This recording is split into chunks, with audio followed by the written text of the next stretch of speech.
Une fois que vous avez installé R et RStudio dans votre PC, nous pouvons maintenant commencer par la formation proprement dite, c'est-à-dire commencer par créer nos graphiques de visualisation. Mais avant, il faudra importer les librairies nécessaires pour notre travail. Je vous invite donc à ouvrir le fichier RMD intitulé DataVis Advanced R. Ce fichier, vous le trouverez dans les ressources de la formation. Donc, je tiens à préciser que cette formation, je vous invite à la suivre sur mon site web afouda-datascience.com. C'est sur mon site que vous allez pouvoir avoir les ressources de la formation dans ce fichier et vous allez pouvoir le télécharger et l'ouvrir avec votre RStudio au niveau de votre PC. Si vous regardez cette vidéo directement sur ma chaîne YouTube, vous n'allez pas retrouver les ressources de la formation.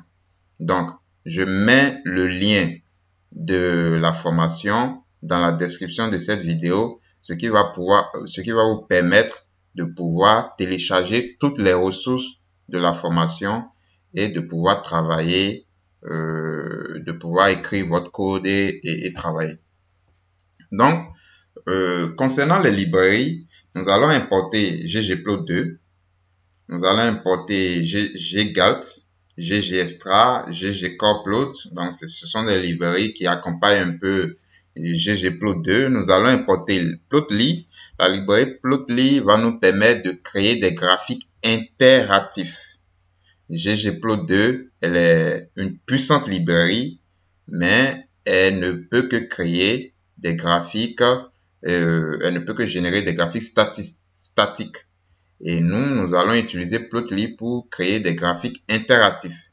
Nous allons aussi utiliser la librairie QuantMode, ggterm, Walf, iCharacter, dplyr, c'est la librairie dplyr de divers, et finalement ggfortify.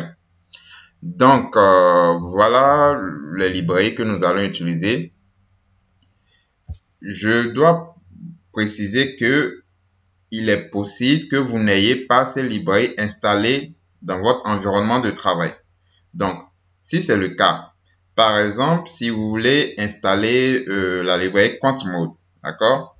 Il suffit d'utiliser la fonction install.package. Donc, au niveau de la console, vous tapez install.package, d'accord? Et vous appuyez sur la touche entrée de votre clavier. Moi, je l'ai déjà installé, c'est pour ça que je ne vais pas la réinstaller. Donc, si vous le faites, ça va vous installer la librairie QuantMode et vous allez pouvoir maintenant l'importer avec la fonction library. Et vous faites de même pour toutes les autres librairies que vous n'avez pas encore installées dans votre environnement de travail. Je vous invite à exécuter cette cellule. Donc, nous patientons un peu.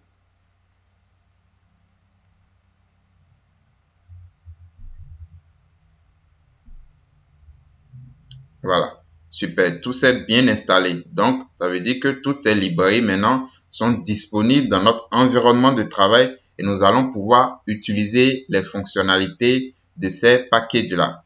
Je précise encore qu'il est possible que vous n'ayez pas toutes ces librairies installées dans votre environnement de travail à vous. Et je vous ai montré comment installer avec la fonction install.package une librairie donnée.